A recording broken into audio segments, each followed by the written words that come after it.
सहनाववतु सहनौ भुनक्तु सह वीर्यङ्करवावहै तेजस्विनावधीतमस्तु मा विद्विषावहै। ॐ शान्ति शान्ति शान्तिः। शङ्करं शङ्कराचार्यं केशवं बादरायणं सूत्रभाष्यकृतौ वन्दे भगवन्तौ पुनः पुनः। ईश्वरो गुरुरात्मेति मूर्तिभेदविभागिने व्योमवद्व्याप्तदेहाय दक्षिणामूर्तये नमः। ॐ पार्थाय प्रतिबोधितां भगवता नारायणेन स्वयं व्यासेन ग्रथितां पुराणमुनिना मध्ये महाभारतम् अद्वैतामृतवर्षिणीं भगवतीम् अष्टादशाध्यायिनीम् अम्ब त्वामनुसन्दधामि भगवद्गीते भवद्वेषिणीम् अम्ब त्वामनुसन्दधामि भगवद्गीते भवद्वेषिणीम्।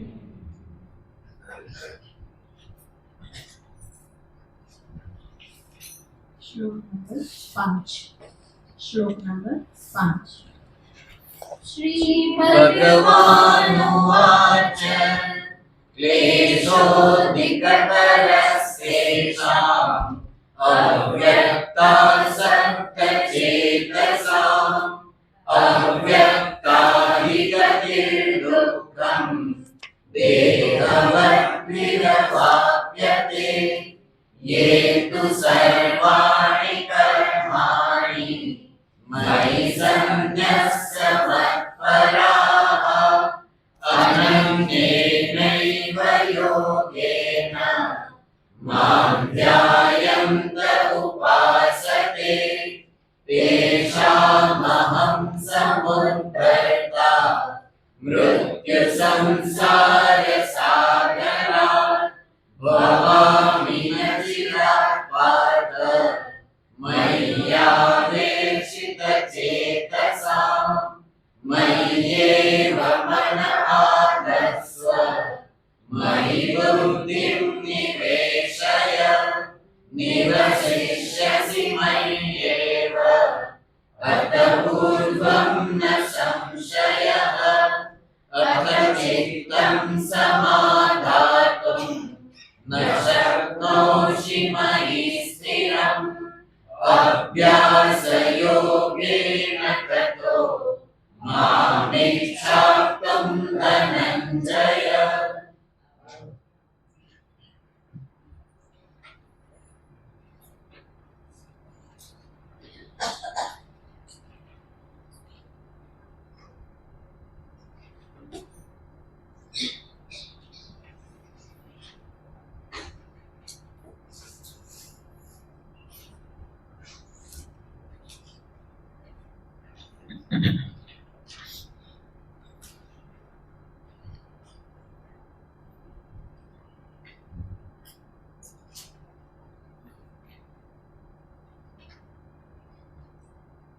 કોઈ પણ મનુષ્ય જે પોતાના માનવ જીવનને સફળ કરવા માગતો હોય, સમૃદ્ધ કરવા માગતો હોય, તો એણે ભગવાન શ્રી કૃષ્ણના ચિંધેલા માર્ગે ચાલવું જ રહ્યું. શ્રીમદ ભગવદ્ ગીતાને પોતાના જીવનની માર્ગદર્શિકા બનાવવી જ પડે. ગીતાજી વગર મનુષ્ય જીવન જીવવાનું શીખી શકતો નથી. જીવનના જે સર્વ પાસાઓને ગીતાજી જે સ્પર્શ કરે છે, કૃષ્ણ જે પ્રમાણે માનવના સમસ્ત જીવનને સમૃદ્ધ બનાવવાનો જે ઉપદેશ આપે છે, એ ઉપદેશને અનુસર્યા વગર, કૃષ્ણના શબ્દોનું અનુસરણ કર્યા વગર કોઈ પણ મનુષ્ય પોતાના જીવનને સફળ કરી શકતો નથી.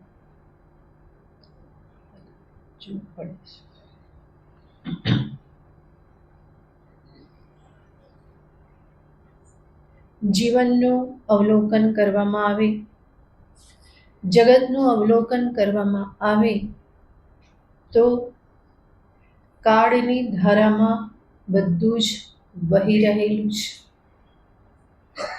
જેમાં કંઈ નિત્ય દેખાતું નથી, કંઈ સ્થિર દેખાતું નથી. અને એવા અસ્થિર જગત અને જીવનનો આધાર લઈ મનુષ્ય સ્થિરતા પામવાનો પ્રયત્ન કરે, ત્યાં જ શાંતિ અને સુખ પામવાનો પ્રયત્ન કરે તો એ સંભવ બનવાનું નથી. ગીતાજીમાં કૃષ્ણ બતાવે છે કે સાચી શાંતિ ક્યાં રહેલી છે, ક્યાંથી સાચું સુખ મળશે, કેવી રીતે જીવન જીવશો તો માનવ જીવન જે દુર્લભ જીવન છે, અતિ મૂલ્યવાન જીવન છે, એ જીવનને તમે ખરેખર સફળ બનાવી શકશો, આગળની ગતિને સુધારી શકશો, મોક્ષ ગતિને પામી શકશો. આ બધું જ આ ઉપદેશ થકી જ સંભવ બને છે. મનુષ્ય પ્રયત્ન તો ઘણા કરે છે, પરંતુ એ પ્રયત્ન કરતાં કરતાં એ વધારે દુઃખ, શોક, મોહ આ બધામાં વધારે અટવાતો જાય છે. એમાંથી બહાર નીકળવાનું છે, પણ બહાર નીકળવાના પ્રયત્નમાં એ જાણે કે વધારે ને વધારે ખૂબતો જાય છે. તો ભગવાને જે ઉપદેશ આપેલો છે, જે ભગવાન સ્વયં કહે છે કે હું 3 માર્ગ બતાવું છું, કર્મ માર્ગ, ભક્તિ માર્ગ અને જ્ઞાન માર્ગ.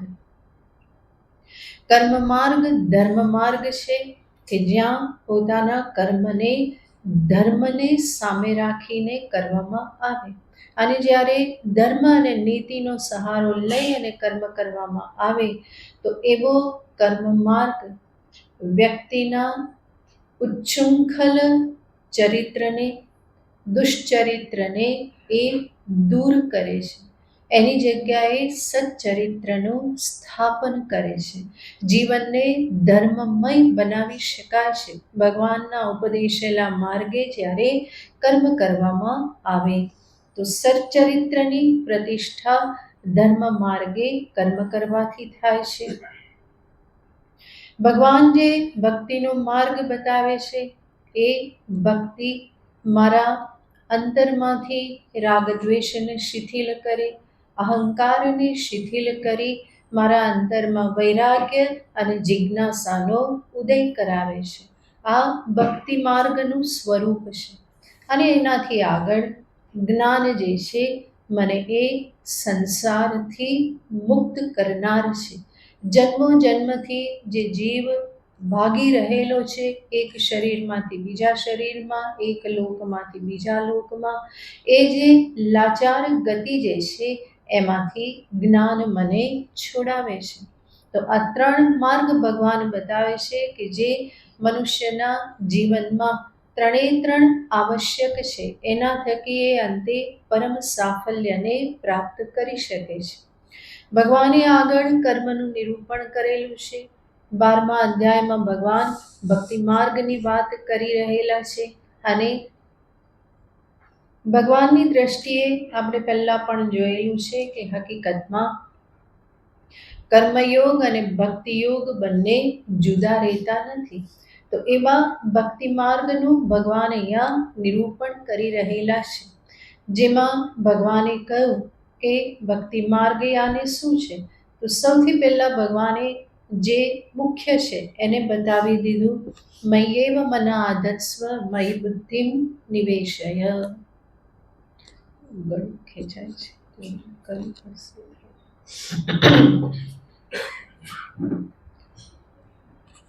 મય્યેવ મન આદત્સ્વ મયી બુદ્ધિમ નિવેશય. ભગવાને આ દર્શાવ્યું, મન બુદ્ધિ મને અર્પણ કર. આજે સૌથી પ્રથમ સોપાન જ્યાં ભક્તિ કરતા કરતા પહોંચવાનું છે એ ભગવાને સૌથી પહેલા બતાવ્યું. તમે બધા અહીંયા રહો, એનું કામ એ કરશે. તમે ત્યાં બેઠા બેઠા આમે કંઈ કરી શકવાના નથી. ભગવાને મન બુદ્ધિ સ્થાપના કરવાનું કહે છે. આપણું મન ત્યાં જતું રહે, એનું કામ કરશે. આ જ બતાવે છે કે કેટલી અસ્થિરતા છે. કેટલા બધાના મુખ એ બાજુ જ છે. ગુરુમાં જે બોલે તે આપણે અહીંયા જોવાનું છે. એટલી તો સ્થિરતા હોવી જોઈએ. આટલું બધું સાંભળી રહ્યા છો, મન એટલું તો સ્થિર થવું જોઈએ. કમસે કમ સાંભળીએ છીએ એ સમયે તો સ્થિરતા રહે, બાકીના સમયે ના રહે, સમજી શકાય, પણ અહીંયા રહેવી જોઈએ. તો ભગવાને સર્વપ્રથમ ટાર્ગેટ સેટ કરી દીધો કે વ્યક્તિએ પહોંચવાનું છે ક્યાં?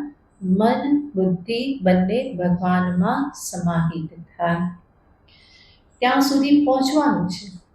એ ન થાય તો એના પછીનો ભગવાન ઉપાય બતાવે છે, એક સોપાન નીચે, કે જે કરતા કરતા ત્યાં પહોંચી શકાય.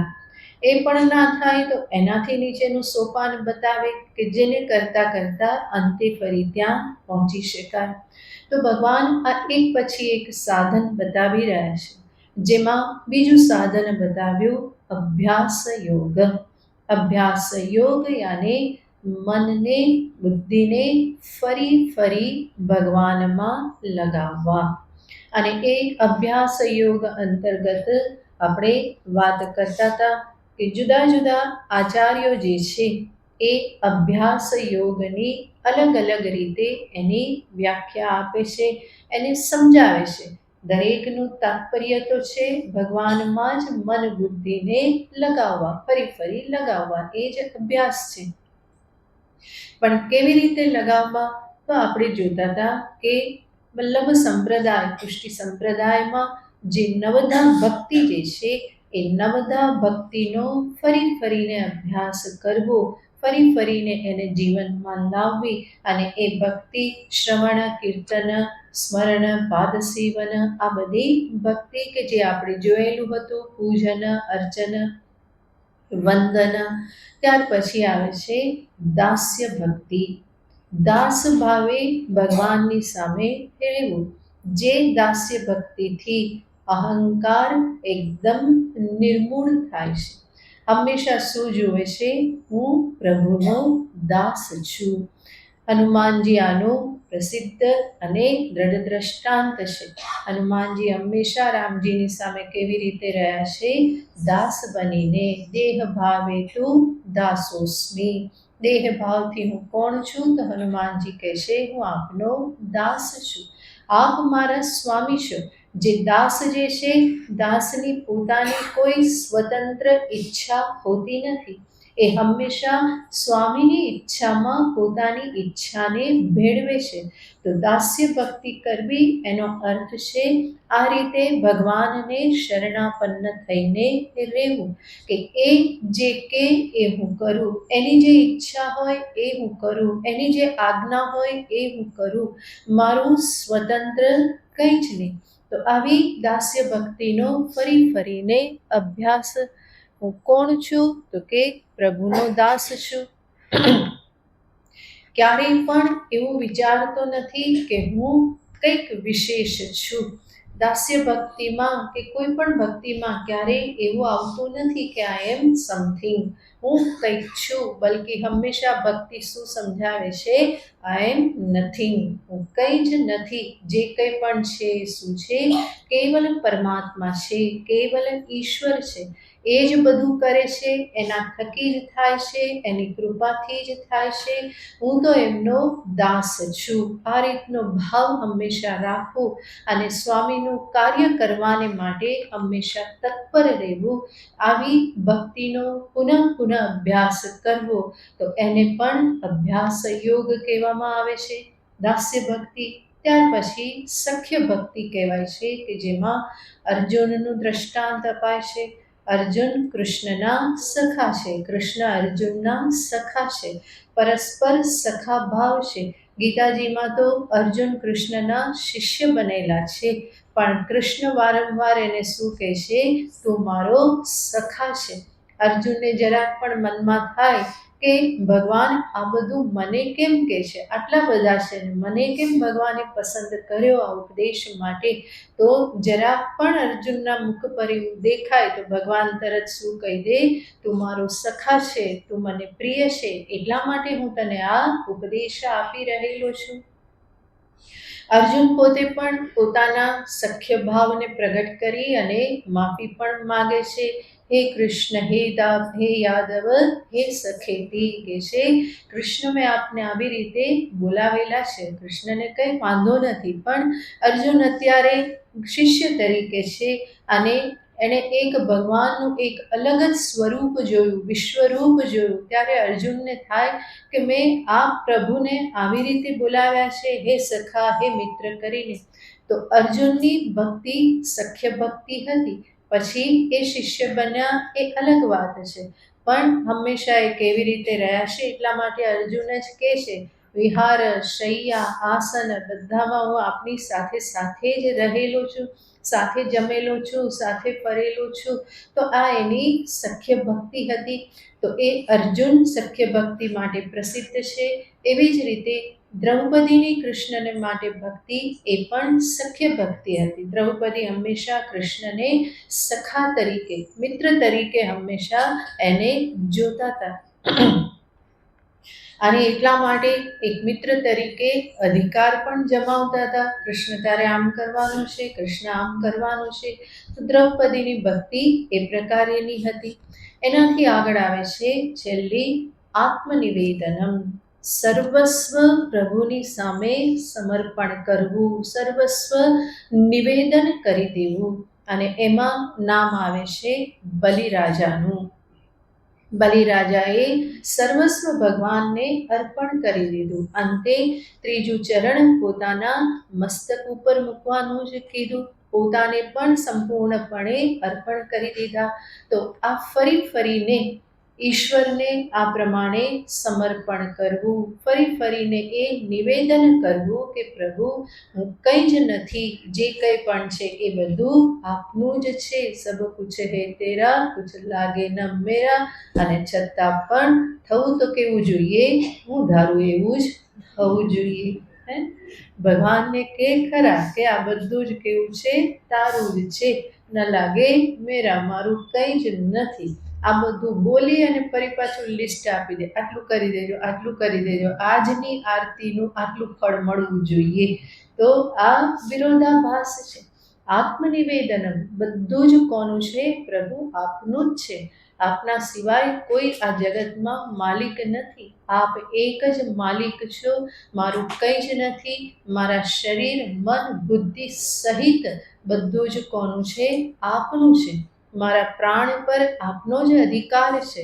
જેવી રીતે બલિએ અધિકાર આપ્યો, તો પ્રાણ પણ આપના જ ચરણમાં છે. આપ ધારો ત્યાં સુધી એ ચાલે, અને આપ ના ધારો તો આપ એને હરી પણ લો. તો આ આત્મનિવેદન છે. ફરીને પ્રભુને આ પ્રમાણે સ્મરણ કરતા રહેવું, આ પ્રમાણે કહેતા રહેવું, એને પણ કહેવામાં આવે અભ્યાસ યોગ. તો આ રીતે નવધા ભક્તિનો ફરીને અભ્યાસ કરવો, એને વલ્લભાચાર્યજી કહે છે કે એ શું છે? અભ્યાસ યોગ. ત્યાર પછી રામાનુજાચાર્યજી, જે વિશિષ્ટાદ્વૈત મત જે છે એના પ્રવર્તક રામાનુજાચાર્યજી, એ અભ્યાસ યોગને દર્શાવતા કહે છે, ગુણાનુચિંતનમ અભ્યાસ. ભગવાનના ગુણોનું ફરીને ચિંતન કરવું, એનું નામ શું છે?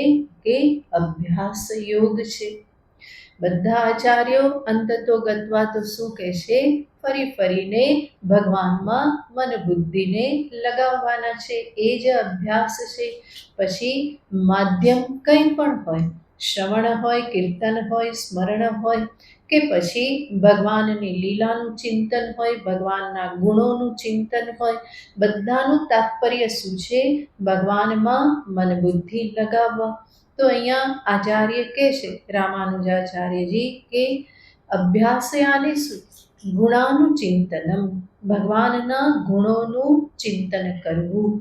ગુણ અનુચિંતન, અનુચિંતનયાને, શાસ્ત્રમાં જે રીતે ભગવાનના ગુણો બતાવેલા છે, ભગવાન અનંત કલ્યાણ ગુણ સ્વરૂપ છે, યાને એમનામાં અનંત ગુણ છે, અને બધા જ ગુણ કેવા છે? કલ્યાણ ગુણ, જીવોનું કલ્યાણ કરનાર છે. ભગવાનના એક એક ગુણોનું ચિંતન. કયા કયા ગુણો? તો એનું પણ આચાર્ય લિસ્ટ આપે છે.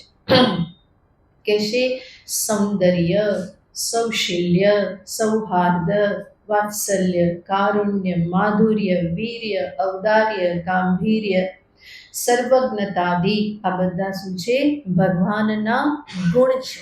તો એક એક ગુણોનું ચિંતન કરવું, ફરી ફરીને એને જોતા રહેવું. સર્વપ્રથમ જ કહે છે સૌંદર્ય. તો સૌંદર્ય નિધિ પરમાત્મા જ છે, એના સિવાય બીજે ક્યાંય સૌંદર્ય છે નહીં. મધુરાધિપતે અખિલમ મધુરમ. બધી જ મધુરતા, માધુર્ય, સૌંદર્ય બધું ક્યાં છે? પરમાત્મામાં જ છે.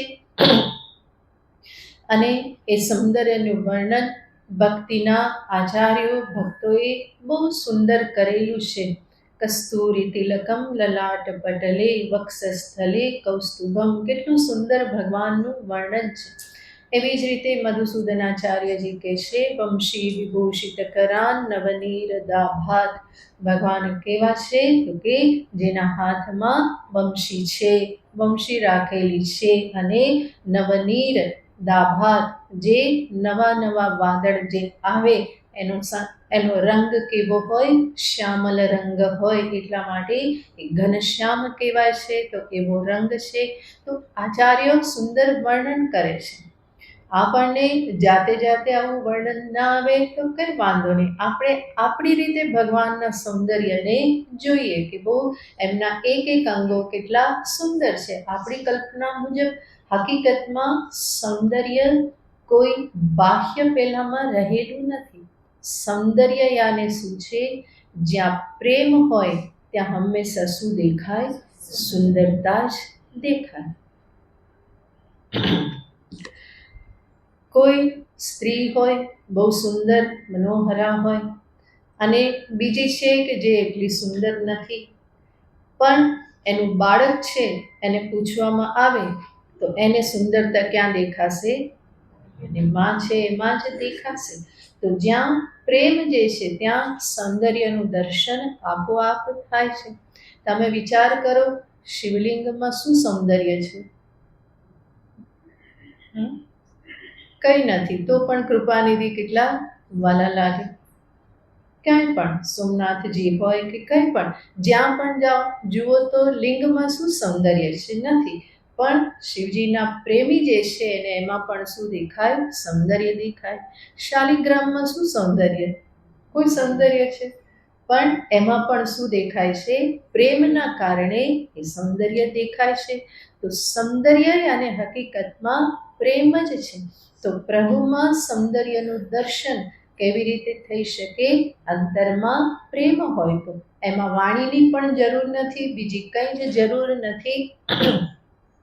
તો ભગવાનનું આવું જે સૌંદર્ય, જે સહજ સૌંદર્ય છે, સર્વ સૌંદર્યના નિધિ એ જ છે. તો એવા ભગવાનના આ સૌંદર્યરૂપી ગુણનું ફરી ફરીને ચિંતન કરવું.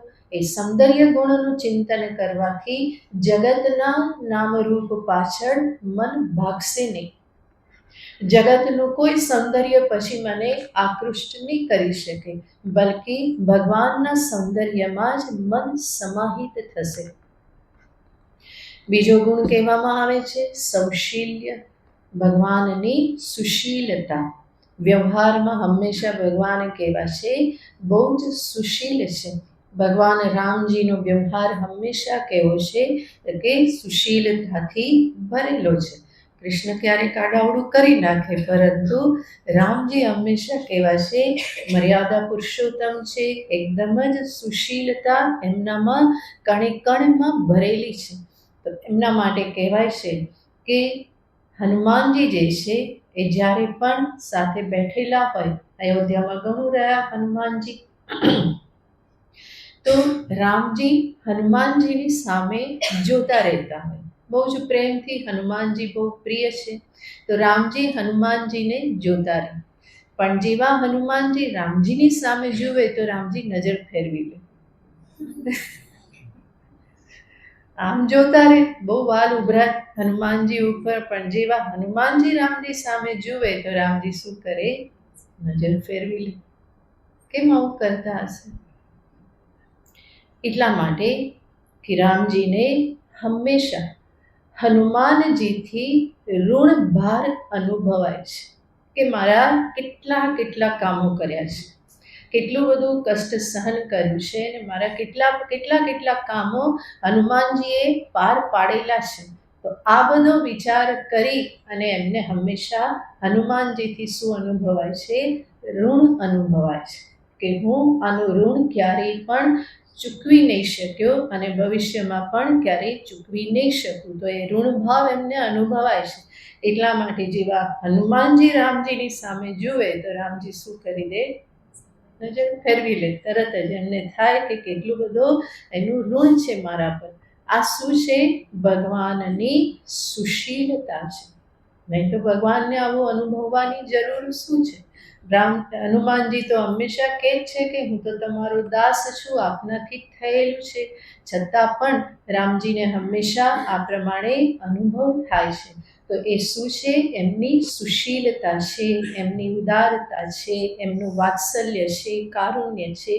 તો આવા એક પછી એક ઘણા બધા ગુણ છે. બધા ગુણોની કથા કરવા બેસીએ તો બહુ લાંબુ ચાલે. આ તો દ્રષ્ટાંત બતાવ્યું કે ભગવાનના ગુણોનું ચિંતન, ફરીને આ ગુણોનું ચિંતન કરવું, એને રામાનુજાચાર્યજી એને અભ્યાસ કહે છે. આ બધામાં મુખ્ય છે સર્વપ્રથમ શ્રદ્ધા. ભક્તિ શ્રદ્ધાના બળે જ થાય, એટલા માટે સર્વપ્રથમ છે શ્રદ્ધા. એ જ શ્રદ્ધા થકી ભગવત મહિમાનું શ્રવણ કરવું, ફરીને ભગવાનની મહિમા, ભગવાનના ગુણગાનનું શ્રવણ કરવું. પ્રેમ પ્રગટ થયો તો પ્રભુની સેવા પૂજામાં પણ મન લગાવવું. સેવા પૂજા થાય, વધારે પ્રેમ પ્રગટ થાય તો પ્રભુના ગુણોનું પણ ચિંતન થવા લાગે, સ્વભાવનું પણ ચિંતન થવા લાગે, અને એમ કરતાં ફરી પ્રેમમાં પણ અભિવૃદ્ધિ થાય. તો આ ભક્તિનો માર્ગ છે કે જ્યાં શ્રદ્ધા થકી, પ્રેમ થકી હંમેશા ભગવાનની સાથે જોડાવાનું હોય છે. શ્રદ્ધા અને ભક્તિ વગર કંઈ પણ કરવામાં આવે તો એ યાંત્રિકતા બની રહે, ક્રિયા માત્ર બની રહે. હા, જરૂર અહીંયા પણ આપણે અનેક વખત જોયેલું છે કે તો શું ભક્તિ કે પ્રેમ પ્રગટ ના થાય તો કંઈ કરવું નહીં, ના કરવું તો પણ કરવું. શ્રદ્ધા ભક્તિ ન હોય તો પણ પ્રારંભ કરી દેવો. કરતાં શું થઈ જાય છે? ભક્તિ પ્રેમ આ બધું પ્રગટ થાય છે. શ્રદ્ધા વધતી જાય છે, પ્રેમ વધતો જાય છે.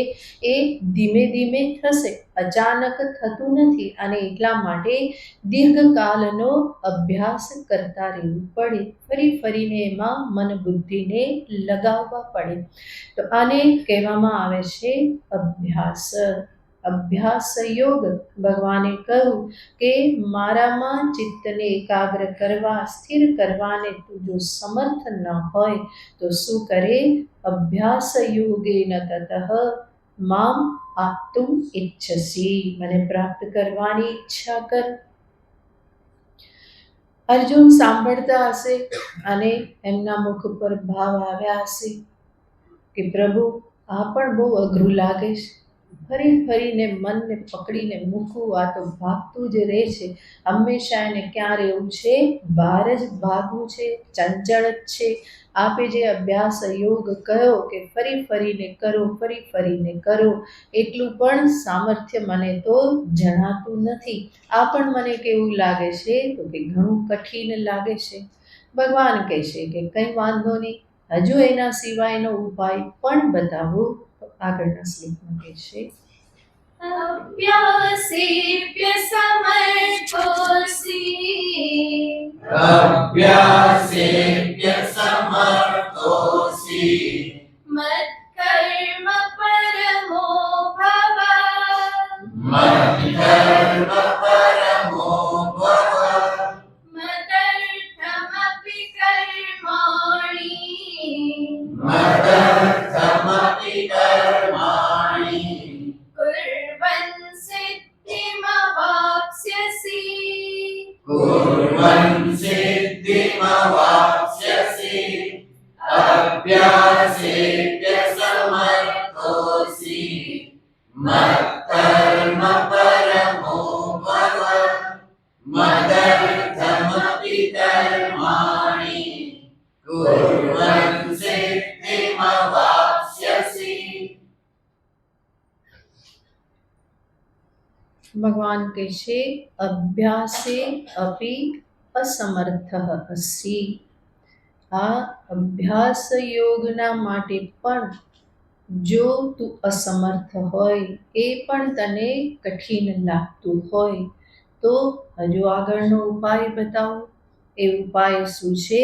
ભગવાન કહે છે મત્કર્મ પરમો ભવ.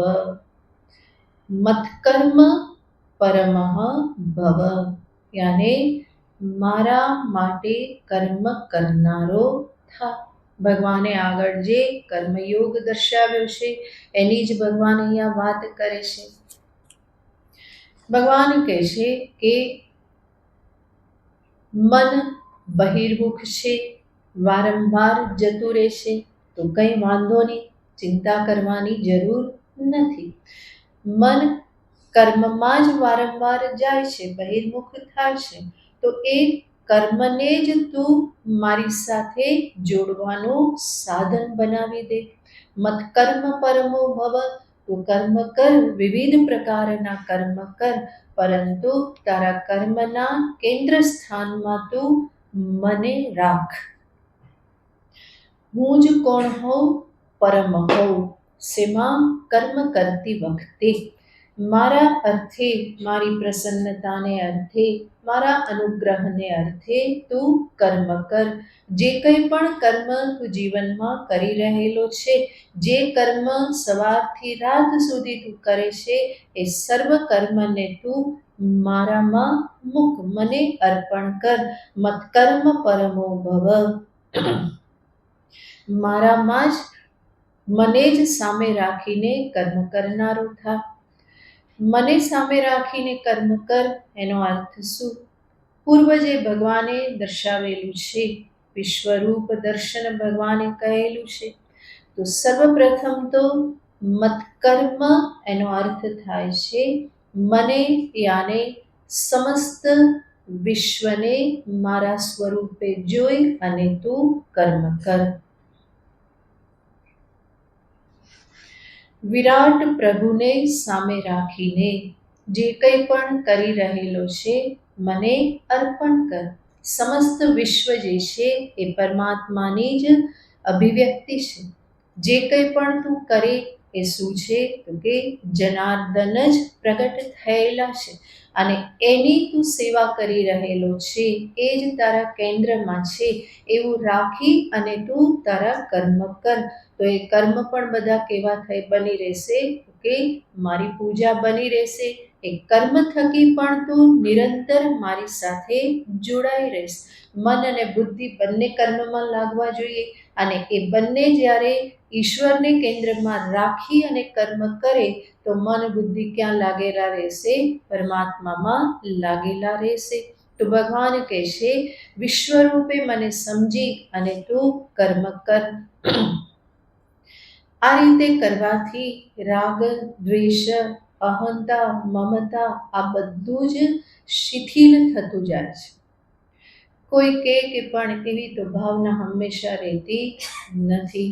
સમસ્ત વિશ્વ ચરાચર પ્રભુનું જ સ્વરૂપ છે એવી ભાવના હંમેશા રહેતી નથી. તો અમે શું કરીએ? તો આગળ આચાર્ય દર્શાવે છે કે મત્કર્મ યાને સમસ્ત જગતમાં ભગવાન ન દેખાતા હોય તો કમસે કમ ચેતન જીવ જે છે બધા એને પરમાત્મા સ્વરૂપે જો એ સર્વમાં અંતર્યામી સ્વરૂપે પ્રેરક રૂપે પ્રભુ જ રહેલા છે એ પ્રમાણેનું દર્શન કર. અને અંતર્યામી પ્રભુને સર્વના અંતરમાં જ્યારે તું જોઈશ કે એની જ પ્રેરણાથી બધું થઈ રહેલું છે તો એ રાગ દ્વેષ અહંતા મમતાથી તું બચી જઈશ. કોઈની પણ સાથે દુર્વ્યવહાર નહીં થાય, સર્વની સાથે પ્રેમ ભરેલો વ્યવહાર થશે. તો આ અંતર્યામી પ્રભુને સર્વત્ર જોઈ અને પોતાના કર્મ કરવા એને પણ કહેવાય છે. ભગવાને કહ્યું જે મત્કર્મ પરમો ભવ. કોઈ કે એવું પણ થતું નથી. રાગ દ્વેષ ગુસ્સો આ બધું તો આવી જ જાય છે. યાદ રહેતું નથી કે અંતર્યામીની પ્રેરણાથી થયું. શું હંમેશા દેખાય છે આણે આમ કર્યું, આણે આમ કર્યું, આવું જ હંમેશા દેખાય છે. તો ભગવાન કે કંઈ વાંધો નહીં, બધામાં ના દેખાય તો કમસે કમ વિગ્રહમાં તો મારું દર્શન થશે ને. તો એને સામે રાખીને કર્મ કર, વિગ્રહમાં અને મૂર્તિમાં. એમાં પણ ઈષ્ટદેવની પૂરી ભાવના કર. એમાં મૂર્તિ બુદ્ધિ રાખવાની નથી, વિગ્રહ બુદ્ધિ રાખવાની નથી, પરંતુ એ કોણ છે? સાક્ષાત મારા પ્રભુ છે, ઈષ્ટદેવ છે. એવી રીતે એને જોઈ અને એનું સ્મરણ કરતા કરતા તું તારા કર્મ કર. તો એને પણ શું કહેવાય? મત્કર્મ પરમો ભવ.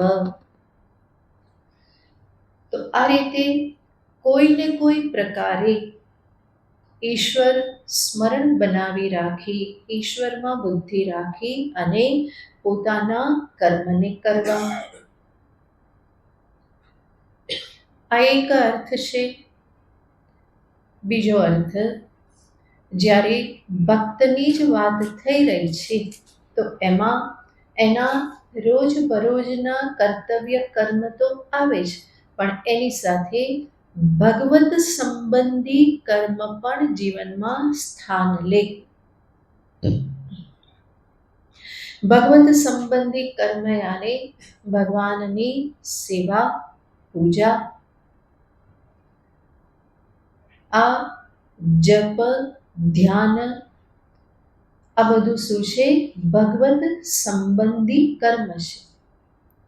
એ પણ જીવનમાં થવા જોઈએ કે હું ભગવાનની પૂજા કરું, ભગવાનના જપ કરું, ભગવાનનું ધ્યાન કરું, એમની સેવા કરું. સેવા યાને જે કંઈ પણ એમને આવશ્યક છે. પૂજા યાને ષોડશોપચાર પૂજા, એ શું કહેવાય? પૂજા કહેવાય.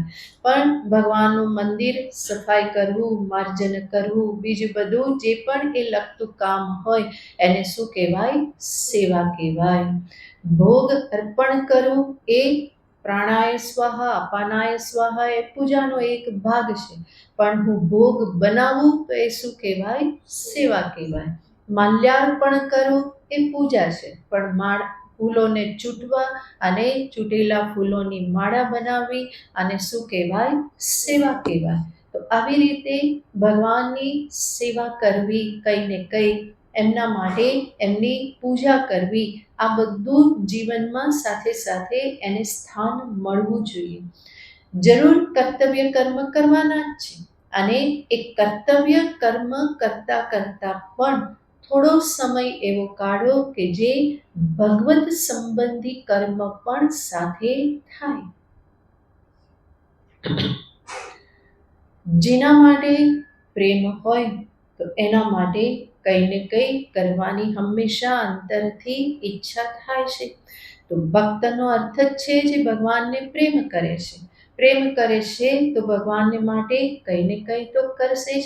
તો એ ભગવત સંબંધી કર્મ, કર્તવ્ય કર્મની સાથે સાથે ભગવાન કહે છે મત કર્મ પરમો ભવ, મારા માટે પણ તું કર્મ કરતો થા. સેવા પૂજા જપ ધ્યાન આ પણ તું કર.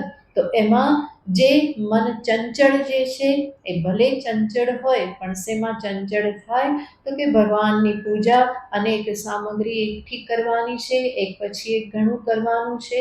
તો મનને ચૂપ તો કરવાનું નથી. ચૂપ કરવાનું હોય, સ્થિર કરવાનું હોય તો તકલીફ થાય. આમાં તો શું કરવાનું છે? ભગવાનની સાથે રહેવાનું છે અને એ કર્મ કરવાના છે.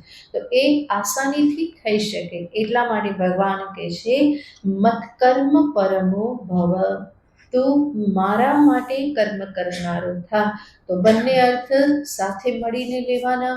જે કંઈ પણ કર્તવ્ય કર્મ કરું એ કેવી રીતે કરું? ભગવાનનું સ્મરણ કરતા કરતા અને સાથે સાથે ભગવત સંબંધી કર્મ પણ હું કરું. એ કરતા કરતા જ પ્રેમ વધારે ને વધારે જાગૃત થાય, પ્રગટ થતો જાય. ભગવાનની સેવા પૂજા ભગવત સંબંધી કર્મ એ કરવાથી હંમેશા શું થાય છે? ભગવાનનું સાનિધ્ય અનુભવાય. ભગવાનનું સાનિધ્ય અનુભવાય, એમની કૃપાનો વધારે અનુભવ થાય.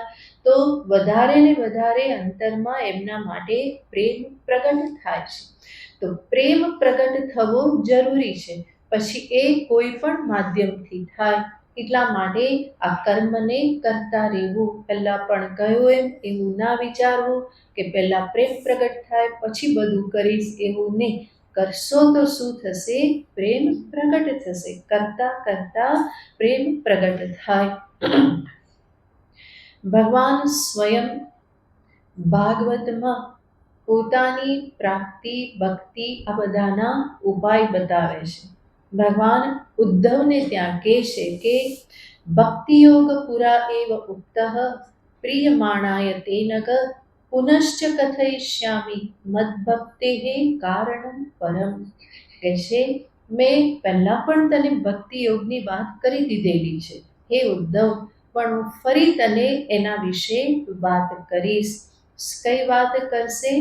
મદ્ભક્તેઃ કારણમ, મારી ભક્તિ અંતરમાં પ્રાપ્ત કરવા માટેના જે કારણ છે, ઉપાય જે છે એને હું તને પુનશ્ચ કથયિષ્યામિ, ફરી હું તને કહીશ. ભગવાને ઉદ્ધવને બહુ વિસ્તૃત ઉપદેશ આપ્યો છે. અર્જુનને તો રણ મેદાનમાં ઉપદેશ આપ્યો, થોડીક તો સમયની પાબંદી હતી. શંખ રણશિંગા બધું ફૂંકાઈ ગયેલું હતું. પછી આ બધું ચાલી રહેલું છે એટલે થોડીક તો સમયની પાબંદી હતી.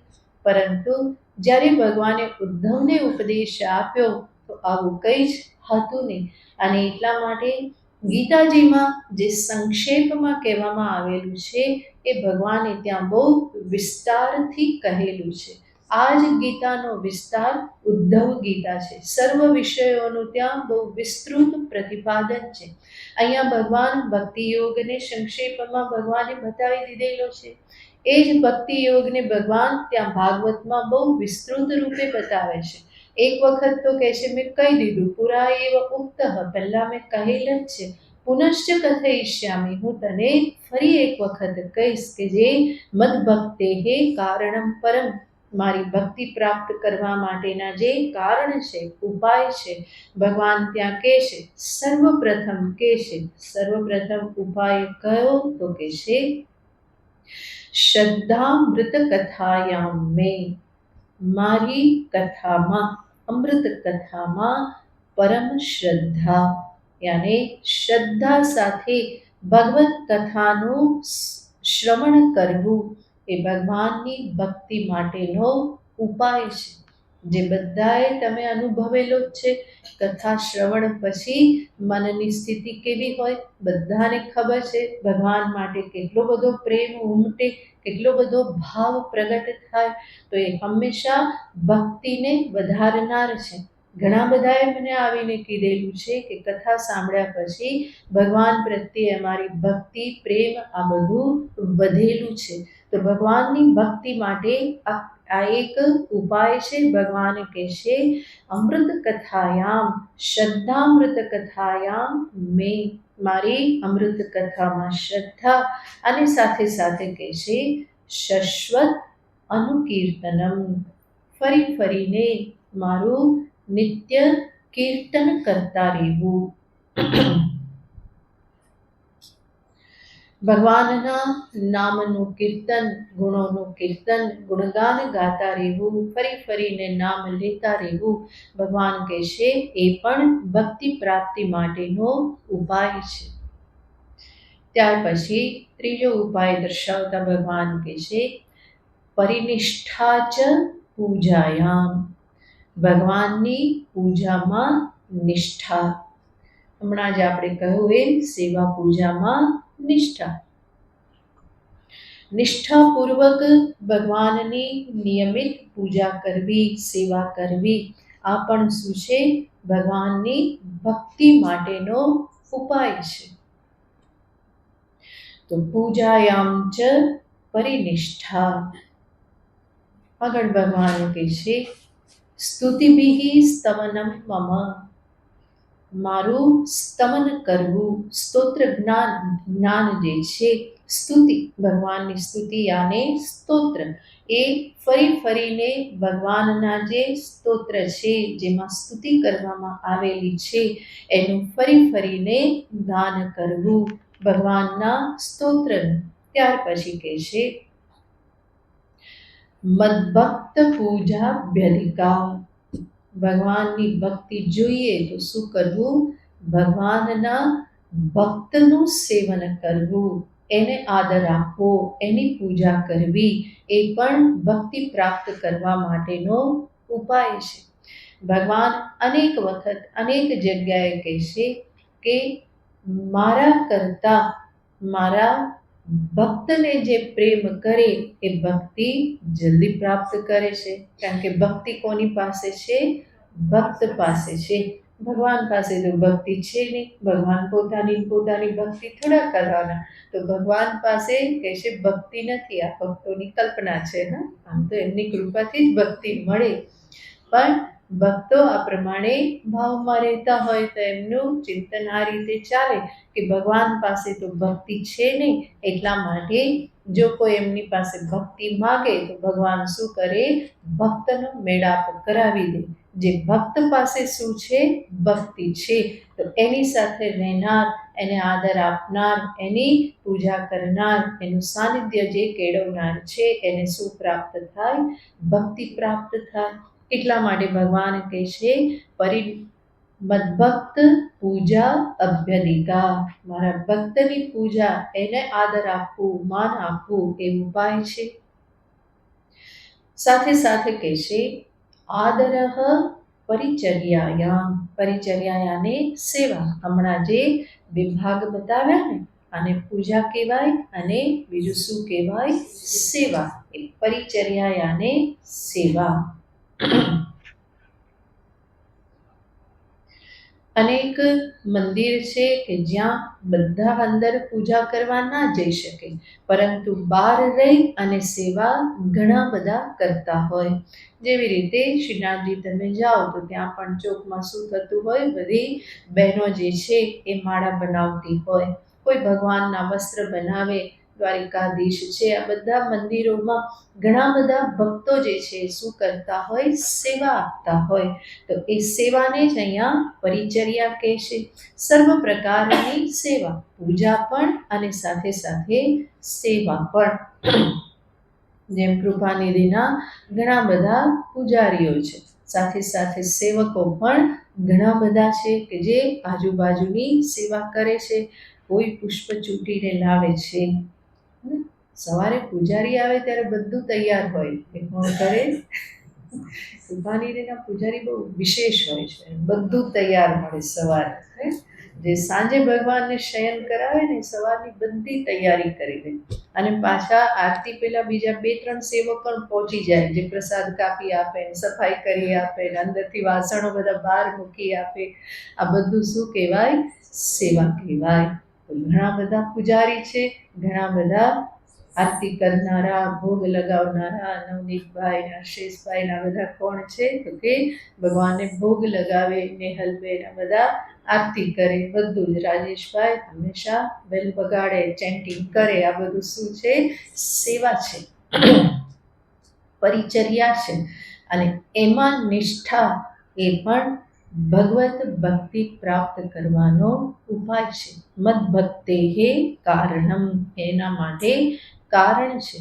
આદરઃ પરિચર્યાયામ, સેવામાં આદર એ ભક્તિનું કારણ છે. આગળ કહેશે સર્વાંગૈઃ અભિવંદનમ, સર્વ સ્વરૂપે, સર્વાંગૈઃ સર્વાંગથી યાને તનથી, મનથી, વાણીથી સર્વ પ્રકારે ભગવાનને વંદન કરવા. યાંત્રિકતાથી ને કે પહોંચી ગયા અને ભગવાનને પ્રણામ કરી લીધા, માથું નમાવી દીધું, ઉચકી દીધું, પ્રદક્ષિણા પણ કરી નાખી અને આવતા રહ્યા, એવી રીતે નહીં. શરીર પણ ત્યાં હોય, એની સાથે મન પણ હોય અને સાથે સાથે વાણી પણ હોય.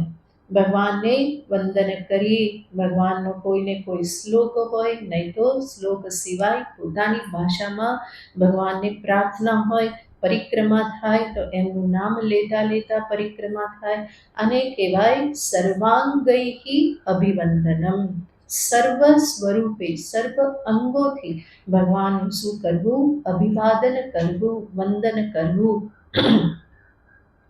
આ બધું કોણ બતાવી રહેલ છે? ભગવાન પોતે. ભગવાન પોતે જ બતાવી રહેલા છે કે મને પ્રેમ કરવો હોય તો શું કરવું, ઉપાય બતાવી રહેલા છે. આટલું બધું ઉદાર કોઈ હોય અને કોઈ કહે તો એને સાંભળે પણ ખરું કોઈ, પણ ભગવાન ભગવાન છે. પોતે જ પોતાની પ્રાપ્તિના, એમનામાં પ્રેમ પ્રગટ થાય એના ઉપાય પોતે જ બતાવે છે. એટલા માટે જ આ ઉપાયોમાં કોઈ શંકાને સ્થાન નથી. એ જો નિયમિત કરવામાં આવે તો ભગવાન પ્રત્યેની ભક્તિ જરૂર દ્રઢ થાય જ.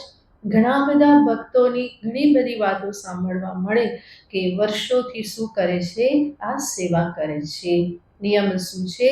ભગવાન માટે ફૂલ ચૂંટીને લાવવા.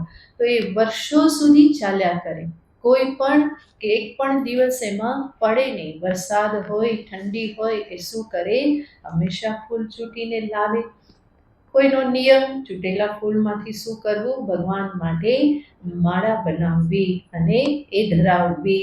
રોજ ગુરુમા માટે માળા મિરર બનાવે, સુભદ્રાબેન લઈ આવે. એ એક કાર્ય છે. પહેલાં ચૂંટો, પુષ્પની વ્યવસ્થા કરો અને આટલી ઝીણી ઝીણી માળાની ગૂંથણી કરવી એ કોઈ 5-10 મિનિટનું તો કામ નથી. એમાં કલાક જતા રહે અને એ કરતાં કરતાં શું થતું રહે? ભગવાનનું સ્મરણ થતું રહે. તો આ બધા જ કાર્ય જે ભગવત સંબંધી બધા કાર્ય જે છે એ નિત્ય ભગવાનનું સ્મરણ કરાવે છે. અને એમ કરતાં કરતાં ભગવાન પ્રત્યે પ્રેમ પ્રગટ થાય છે. તો આ રીતે ભગવાને ઉપાય બતાવ્યો. છેલ્લે ઉપાય બતાવે છે સર્વભૂતેષુ મન્મતિઃ, સર્વભૂતોમાં મારી ભાવના કરવી. મન્મતિઃ અને મારી ભાવના કરવી. દેખાય કે ના દેખાય ભગવાન, પણ શું કરવું? જોર જોરથી પણ ભાવના કરવી. ગમે કે ના ગમે પણ શું વિચારવું? આ મને ગમતો નથી પણ એમાં પણ છે, આ ગમતી નથી, આ વચ્ચે હંમેશા આવે છે, વચ્ચે હંમેશા કંઈ ને કંઈ એ નાખે જ છે, પ્રતિબંધ લાવે છે, પણ એ છે કોણ? કંઈ ને કંઈ ટાંગ અડાડે, પણ ટાંગ અડાડનાર છે કોણ? ભગવાન જ છે. એ રીતે ભાવના નિરંતર કરતા જ રહેવી. ગમે કે ના ગમે બધામાં કોણ છે? એ ઈશ્વર જ રહેલ છે. મને ફૂલડા ચડાવનારમાં પણ એ જ છે અને ધોકો મારનાર જે છે એનામાં પણ કોણ છે? એ જ છે. અપમાન કરનારમાં પણ કોણ છે? એ જ છે. તો જ્યાં ત્યાં કોઈ પણ જગ્યાએ ભગવત ભાવના કરતા રહેવું. મને ગમતું થાય, ના ગમતું થાય, વ્યક્તિઓ ગમતી હોય, ના ગમતી હોય, જે કંઈ પણ કર્મ જે છે, કર્તવ્ય કર્મ, કોઈને ગમે, કોઈને ના ગમે. ના ગમે તો પણ શું કરવાનું છે? ભગવાને કીધેલું છે એટલા માટે કરવાનું છે, મને આ સોંપવામાં આવેલું છે. તો સર્વત્ર ઈશ્વર ભાવના કરતા રહેવું. સર્વભૂતેષુ મન્મતિઃ, મારી ભાવના કરતા રહેવું. ભાગવતમાં અન્યત્ર પણ ભગવાન કહે છે કે સર્વત્ર મારી ભાવના કરી અને મનસા પ્રણમેત, મનથી એને પ્રણામ કરે.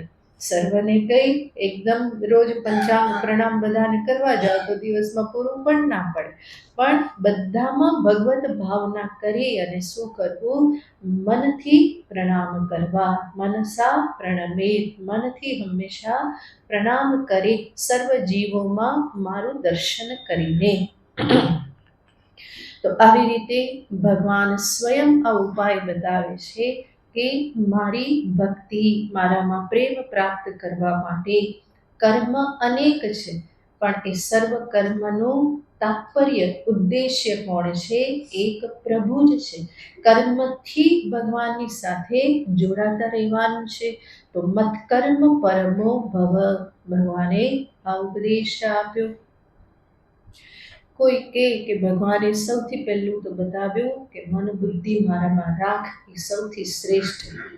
પછી શું બતાવ્યું? અભ્યાસ યોગ, એ બીજું. આ તો કયા નંબરે આવે છે?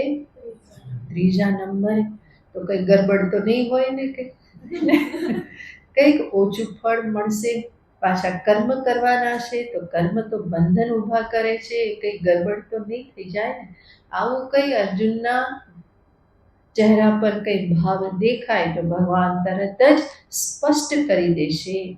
મદર્થમપી કર્માણિ કુર્વન સિદ્ધિમ અવાપ્સ્યસી. મારા માટે આ રીતે કર્મ કરીને પણ તું શું પ્રાપ્ત કરીશ? જે પૂર્વ કીધેલું છે એને જ તું પ્રાપ્ત કરીશ. કંઈ ઓછું ફળ મળશે એવું નથી. આ કરતા કરતા પણ તું અંતે ક્યાં પહોંચી જઈશ? ત્યાં જ પહોંચી જઈશ.